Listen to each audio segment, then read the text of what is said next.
Hi everybody, how's it growing this beautiful morning?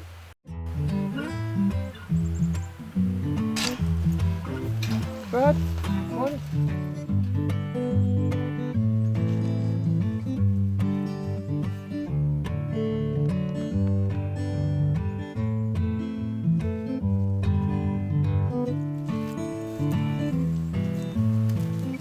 Hi, welcome to the garden. My name's Steve Rock. I'm here to introduce you to my garden, why I do things, and explain why I had to want to go ahead and make this show. I'm a filmmaker primarily. I'm usually known for my horror movies, as well as like mixing comedy, horror, sci-fi, and doing special effects and other independent productions. I've also been a haunt manager, and during the day I've usually worked in the automotive industry for my day jobs. But I'm also a gardener in my part-time, my free time. So this is my garden. This is one that I took over from a relative. My relative used to live in the house next to me. We actually shot a ghost movie in that house now. My latest short film, Insurance, which is just wrapping up, and it's about a haunted house movie. That's the haunted house. And so it's right here on my property. It's a wonderful thing to have, especially as a filmmaker, to have access to your set so easily. And it's all family property, and this was left unused for about 2 years, and I finally decided I was gonna do something with it because I was tired of having an annoying lawn to mow on a shelf in the middle of my lawn. So the first year, 3 years ago now, that year I just went out and I reused the beds that were already here. They were a similar setup where there's a U, and then there was a couple square beds in the back. That one in the middle is actually the only one that's left from the original set of construction here. And then this following year, I decided that if I was going to want to do this, I was really going to do this. So I built this fence. I had some problems. I found that I couldn't dig down for the fence because everywhere you dig on this property, there are just huge boulders, rocks like you wouldn't believe. So no matter where I put a shovel, I couldn't get further down than like 4 inches before I hit some kind of massive rock surface. So instead, I decided I had to do this a little differently. And I did cement blocks that are actually used like to support your deck when you build a new deck, with 4x4 posts, and then wood connecting the top all the way around, and then wrapping this 4-foot nice fence wire all the way around. So I have this nice wire fence going all the way around, and then I have land stakes down there that hold in at the bottom and also act as a deterrent for things to try to dig under because they're going to hit those spikes first, and that's not really what they want to do. So I've had pretty good success so far with my fencing. And then also while I was doing it, I expanded the U both a foot wide and long, and then added these trellis systems to it. Those are string trellises that I use to wrap around the plants and keep them nice and steady. Right now, all of the beds except for my strawberries are currently wrapped in black plastic. And the reason is because last year I had a little bit of a overboardness, especially with sunflowers. And so I'm going to have sunflowers popping up all over the place in here where I really don't want them this year. So the idea is by covering them, and this is the first year I'm trying that, this is an experiment. By covering them, the idea is that I'll kill everything in the soil as far as seeds and any kind of weeds that are growing, any kind of grass. And then when I take the plastic off, the week or so before the seedlings go in, and I top it off with compost and I till it up and mix it up, that hopefully I'll have a nice fresh start and not have any of the headaches of last year coming back to bother me. Not that last year was bad. I had a very successful year. I got buckets and buckets of tomatoes and cucumbers out of here. I got a pretty good selection of green beans. I didn't have a lot of zucchini, but I got a lot of summer squash. And the winter squash I have was both acorn and butternut. And I had butternut squashes this big that I actually still have a couple in my kitchen that I haven't cooked with yet. It's March, so I should really get on that. This is Leila, the puppy girl. She is the guardian of the garden. She comes out here, she doesn't protect. She runs around, makes sure that there's nothing trying to get into the garden. I don't think she could actually catch a rabbit, but she can try, and she can keep them nervous. And she loves to go chasing after anything that she can around here. And just you know, maintain the property. Puppy girl, where's those bunnies? Get those bunnies. Where's the bunnies at? Get the bunnies. See? She's already looking. And I watch a lot of YouTube videos. And it kind of bothers me because a lot of places that these videos are being filmed in are in much warmer climates than mine. So right now it's mid-March here in upstate New York. We're in zone 5B. And I decided I wanted to try to make this channel, not just because, you know, I have the equipment and I have a nice garden, but because here in zone 5B there aren't that many resources that are practical for us here. There's a lot of YouTubers out there that are doing gardening videos in warmer climates, and their time frames are just a little off for what we can do here. I see all these videos where people are putting their seedlings into tray pods at January and February and then planting them out to their garden in March. And if I were to do that, I'd lose everything. Unless I made this into a greenhouse, and that's just lots of money that I don't have. Otherwise, I'm stuck trying to grow with what I can during the months that I can. So being that it's only March 14th, for me, I can't start my seeds until at the very earliest April 1st. I might start my tomatoes a little bit earlier because I have a trick for that. But the reason is because in a seed pod, in a seed tray, you've only got this much space of dirt. And there's only so many nutrients that can fit in that. And so once the seeds get out of their first true leaves and start sucking up the nutrients from the soil, there's not going to be that much nutrients to add. Even if you had liquid fertilizers, you're only delaying the inevitable that eventually that soil is going to run out, and it's also not going to be enough for the plant to grow. So it's going to die off. So if you started your plants like I did last year around this time, you know, March 15th or 20th, then that's 2 or 3 more weeks that I have to try to extend the life of these plants. And either you pot up a million times or you start just a little bit later.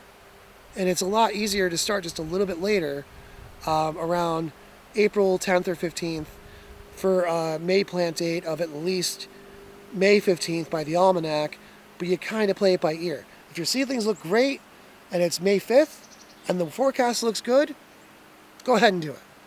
Because I wish I did it last year. If I had done that last year, I would have had a much more successful garden. Instead, I had to restart everything now in early May and try to get it healthy enough to go into the ground. And about half the things I end up having to plant straight in the ground or hang my head in shame and go to the store and go buy seedlings at the nursery. I'm hoping that by doing this, I'm going to help a lot more people in colder climates be a little more self-sufficient and a little more healthy. You know, because the activity of coming out here and tilling up your soil and working it and taking care of these plants, trellising them, pruning them, all that stuff is activity that is better than being inside and sitting on your couch. You're out here getting fresh air, you're bending over, you're kneeling, you're walking, you're pulling, you're hoeing, you're raking, all this stuff. It's going to help you be more healthy both in your body and in your diet, because at the end you'll have a nice harvest of really good food. Last year I was able to grow my own pasta sauce. I grew everything out of this garden. I grew the tomatoes, the onions, the basil, the oregano, the parsley. The only thing I had to get, because I didn't start early enough, was garlic. I changed that this year because in with the strawberries I've got garlic growing. Last year that's where I grew my onions. The reason that I grow garlic and onions with strawberries is because the smell is very strong and it keeps away bad pests that want to eat your fruit before you get it. So I'd rather eat it rather than let the bugs eat it. I'm also going to be putting up bird netting and weather protection on it because we're still in mid-March here. There's still below 20-degree weather coming, and so I don't want to leave it to chance that these things will survive a cold night like that. I want to give them a little extra protection. And you just want to gently pull back as you go here, because I don't want to rip anything out that I don't want to. So for example, I just uncovered this garlic shoot. There's a garlic shoot here, here, here. Garlic shoots in a bunch of different places. I kind of haphazardly planted them just wherever I thought that there was enough room to not be bothering any of the strawberries. And in here, there's all everbearing types. There's Albion, there's Seascape, and there's Jewel variety.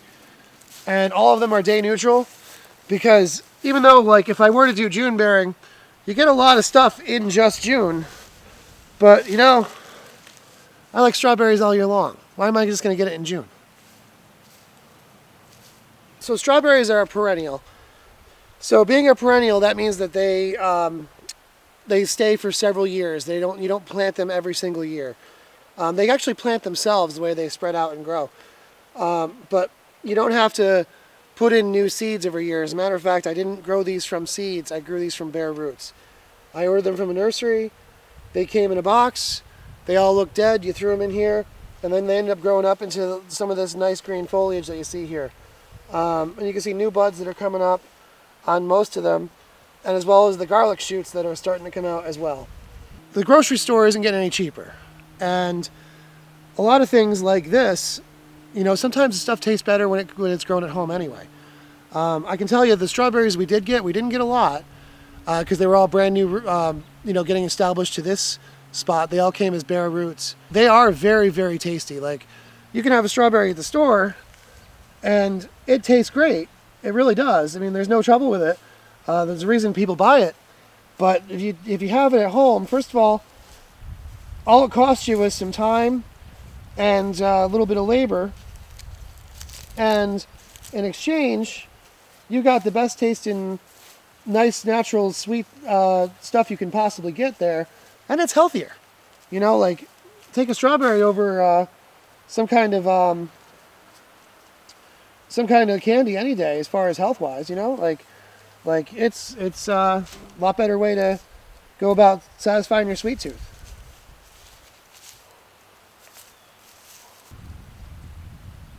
This is a big hunk of soil.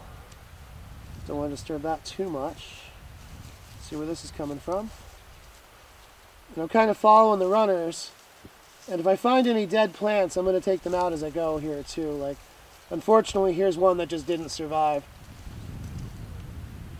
And maybe it's because I buried the crown too much.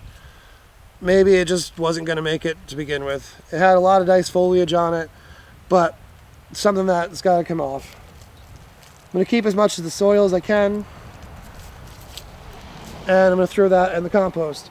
So all that's going to end up in the compost, and that's going to be stuff that we use to amend the soil and do all that as soon as the time comes.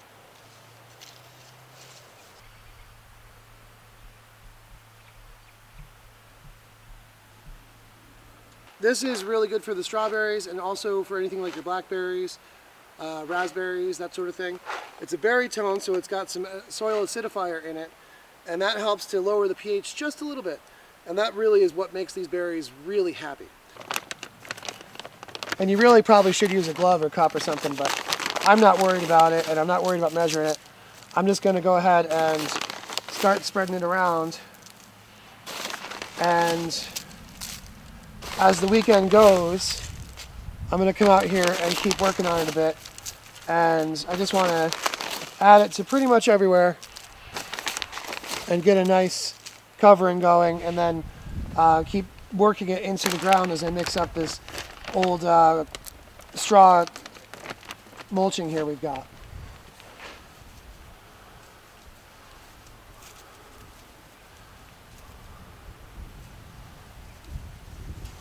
And I'm not really too worried about it right now, but I just want to make sure that we start introducing some of that nutrients back into this soil. And a lot of this mulch, it's hard to get out all of it because it's shredded straw and it's very wet and sort of clumpy. And I'm just gonna get out as much as I can in big batches, and then I'm going to be adding more in the end anyway, so I'm not too worried about it being 100% perfect clean in here. I just want to get away the majority of it to give these plants a nice way to wake up and get ready for their production time soon. I also don't want to cut away too much from these or disturb too much. Just trying to sort of make sure that the crowns aren't covered and that any new buds you can see growing up here get a chance to get some sunlight.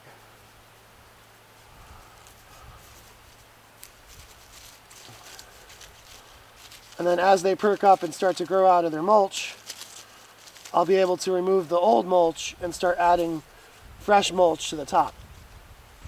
We have a big 2025 plan, both for our garden and for our films. We're going to be adding things like grapes and blackberries and setting up a new bed for pumpkins outside the fence line. And we're also going to do potatoes down by the stream and in 5-gallon buckets and cardboard boxes, just to try a few new ways to be able to do potatoes. And these are things I hope help people in small areas too, because not everybody has room to make a big garden like this. You know, if you only have a balcony or a deck to work with, you can grow a lot out of a few small containers. And I'll be happy to show how I do that too.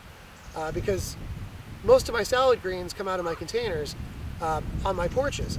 Just because it's really easy to walk out, you know, you're about to make dinner, you walk out on the porch with a knife, you cut off a bunch of lettuce, come inside, have yourself a nice salad. That's the kind of thing I like to do. Also, I tried container strawberries last year. We're going to see the results of that experiment pretty soon. Here in Zone 5B, it's not recommended to do strawberries or perennials really in containers because you have to do a lot of weather protection and you can't bring them inside. They need to go dormant for their life cycle.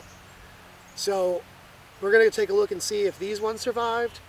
We did have a very, very strong winter this year. It was very cold, very, very snowy. And at one point I tried to move the pot and found that it was frozen to the spot it was in.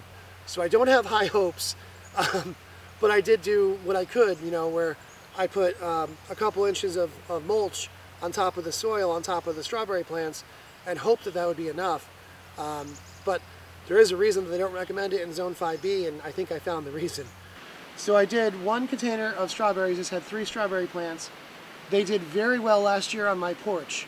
And we were basically able to just walk out onto our deck and have a whole bunch of strawberries right off the plant.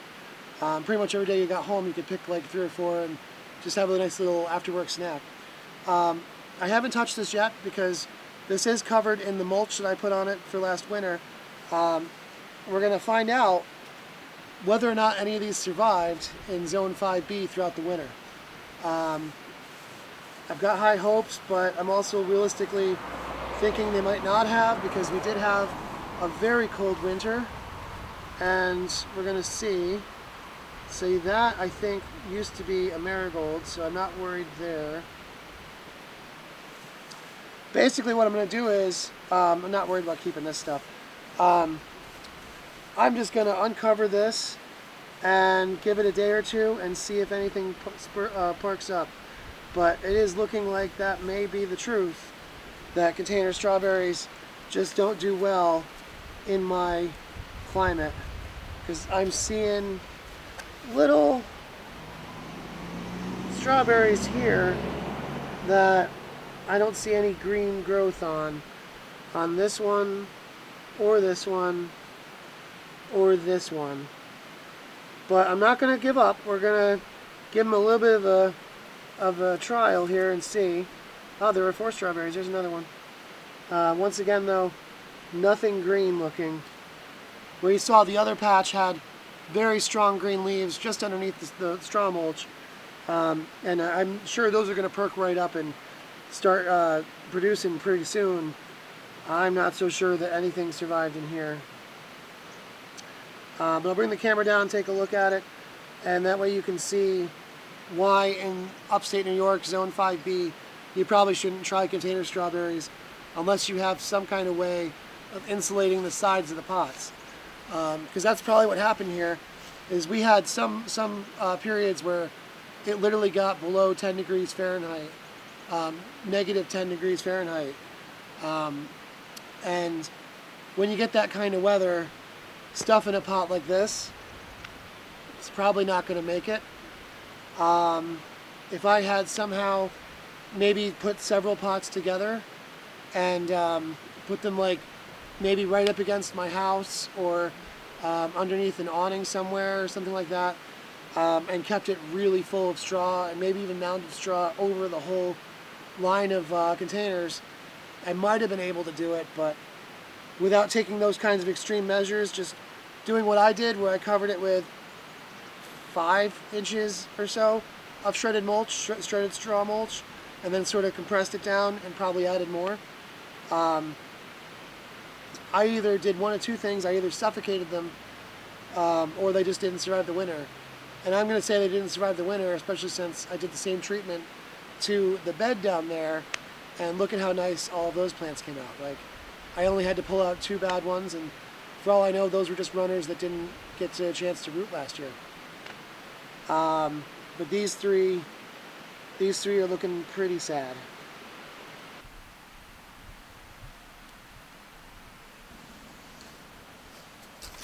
So I just got my watering can. I did put a little bit of liquid fertilizer in here as well. That would be some very weak nitrogen fertilizer.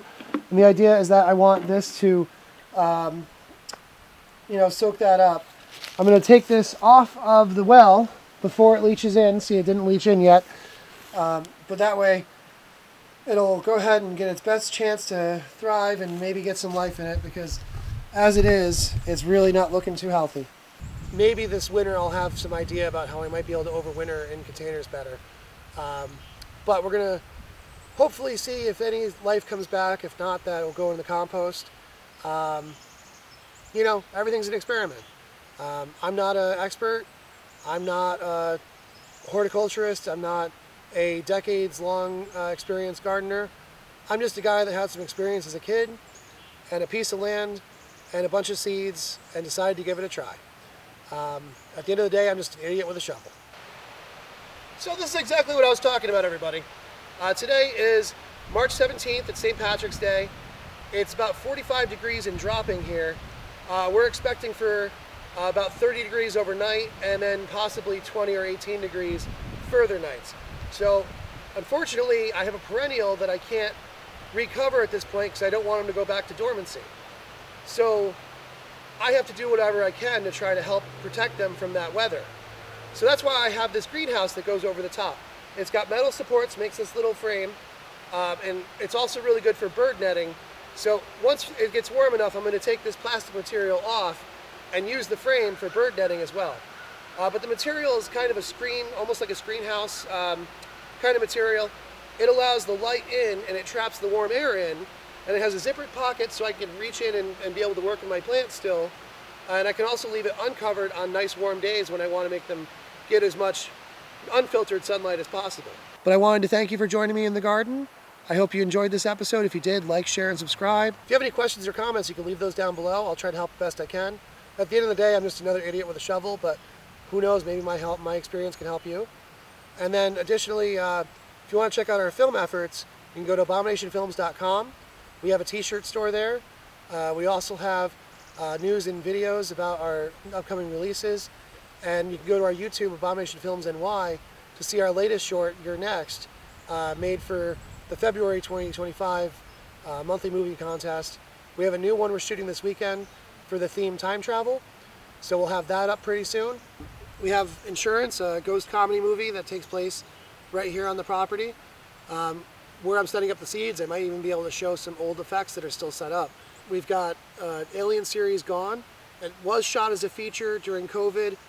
It had some limitations and problems, especially since we couldn't get the locations we wanted during COVID lockdowns. So it kind of works better as a series. So I'm trying to decide how I'm going to release that. That'll be coming up soon as well. And then we have a new project on the horizon that there might be ways for you to get involved if you're interested. For the gardening here, if you like it, you can like, share, and subscribe. I'll be sure to make more videos. If you have any questions or suggestions for topics of these videos, you can go ahead and leave them down below. It'll really help the channel. It'll really help us continue to make a better world for everybody. Everybody will be a little bit healthier and a little bit wealthier if they just go ahead and make their crops at home. Thank you, and have a wonderful rest of your day.